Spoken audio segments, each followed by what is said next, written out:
જયશ્રી Vinu merchant ભગ્નના તખલ્લુસથી ઓળખાતા કવિયત્રી બારણા માટે કંઈ કામ લખે છે કે ઝીલતું ભીના ટકોરાની અસર આ બારણું, કે ઝીલતું ભીના ટકોરાની અસર આ બારણું, થઈ ગયું વરસાદ વિના તરબતર આ બારણું, થઈ ગયું વરસાદ વિના તરબતર આ બારણું, એની પાછળ ઘર અવાજોનું હતું, તૂટી ગયું એકલું ઊભું છતાંય બેખબર આ બારણું.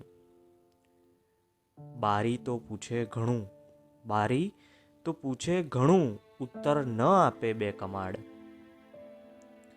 બારી તો પૂછે ઘણું, ઉત્તર ન આપે બે કમાડ, જાણે મૂંગીમસ ઉદાસીના અધર આ બારણું, જાણે મૂંગીમસ ઉદાસીના અધર આ બારણું. આમ જોવા જઈએ તો ખરેખર આ બારણું કેટલું બધું કહેતું હોય છે. ઘરની અંદર શું ચાલે છે એ, ઘરની બહાર શું ચાલે છે એ. એક રીતે બારણું એક ઘરની સરહદની પ્રસ્તુતિ હોય છે. એક નવોદિત કવિયત્રી છે, નામ છે એમનું ખુશાલી જોશી. તો ખુશાલી જોશી બારણા માટે કંઈ કામ લખે છે. ધ્યાનથી સાંભળો તો આ ઘરનું બારણું કેટલું બધું કહેતું હોય છે. કે ધ્યાનથી સાંભળો તો આ ઘરનું બારણું કેટલું બધું કહેતું હોય છે. કોઈ ખડખડાટ હાસ્ય તો કોઈ ભેદી રુદન સાચવતું હોય છે. ધ્યાનથી સાંભળો તો આ ઘરનું બારણું કેટલું બધું કહેતું હોય છે. કોઈ ખડખડાટ હાસ્ય તો કોઈ ભેદી રુદન સાચવતું હોય છે. કોઈને તે ઉદાસ મને આવજો કહેતું હોય તો કોઈનો એ ઘરના ઉંબરે થાક ખંખેરતું હોય. ધ્યાનથી સાંભળો તો આ ઘરનું બારણું કેટલું બધું કહેતું હોય. ક્યાંક જૂની કોતરણીમાં જાણે ખાનદાની વારસો સાચવતું હોય, ક્યાંક જૂની કોતરણીમાં જાણે ખાનદાની વારસો સાચવતું હોય, તો ક્યાંક નવી સજાવટથી આજની પેઢીનું માન જાળવતું હોય. ધ્યાનથી સાંભળો તો આ ઘરનું બારણું કેટલું બધું કહેતું હોય. કોઈ જર્જરિત હાલતમાં જાણે પોતાની નવાબી યાદ રાખતું હોય, કોઈ જર્જરિત હાલતમાં જાણે પોતાની નવાબી યાદ રાખતું હોય, તો કોઈ અમીરીનો દેખાવ કોઈ મધ્યમ વર્ગનો સંઘર્ષ બતાવતું હોય.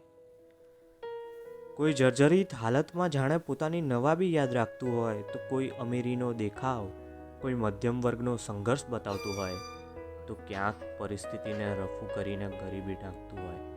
ધ્યાનથી સાંભળો તો આ બારણું કેટલું બધું કહેતું હોય. ક્યાંક તુલસીનો ક્યારો હોય તો ક્યાંક પગરખાનો સથવારો હોય, ક્યાંક તુલસીનો ક્યારો હોય તો ક્યાંક પગરખાનો સથવારો હોય. કોઈ બાગ બગીચાથી સજ હોય તો ક્યાંક પંખીનો માળો હોય, કોઈ બાગ બગીચાથી સજ હોય તો ક્યાંક પંખીનો માળો હોય. ધ્યાનથી સાંભળો તો આ બારણું કેટલું બધું કહેતું હોય. દરેક ઘરની રૂઢિ પ્રમાણેના એના શણગાર હોય, દરેક ઘરની રૂઢિ પ્રમાણેના એના શણગાર હોય. ક્યાંક અશ્રુભીની સાંજ હોય, ક્યાંક હસતી સવાર હોય. ક્યાંક અશ્રુભીની સાંજ હોય તો ક્યાંક હસતી સવાર હોય. ક્યાંક પરિવારનો સાથ હોય તો ક્યાંક એકાંત ભરી રાત હોય. ક્યાંક પરિવારનો સાથ હોય તો ક્યાંક એકાંત ભરી રાત હોય. ક્યાંક બચ્ચાઓનો કલબલાટ હોય તો ક્યાંક ભેકારની રાત હોય. ધ્યાનથી સાંભળો તો આ બારણું કેટલું બધું કહેતું હોય. ધ્યાનથી સાંભળો તો આ બારણું કેટલું બધું કહેતું હોય. જયશ્રી વિનુ મર્ચન્ટની પંક્તિઓથી જ આજની રચનાનો અંત કરું. એ જો ખુલ્લું હોય તો ધ્યાને કદી ચડતું નથી, એ જો ખુલ્લું હોય તો ધ્યાને કદી ચડતું નથી. બંધ હોય ત્યારે બને સૌની નજર આ બારણું, ને આવજા ચાલ્યા કરે બસ ત્યાં સુધી જીવંત છે. આવજા ચાલ્યા કરે બસ ત્યાં સુધી જીવંત છે. બંધ જો થઈ જાય તો લાગે કબર આ બારણું. ધ્યાનથી સાંભળો તો આ ઘરનું બારણું કેટલું બધું કહેતું હોય છે.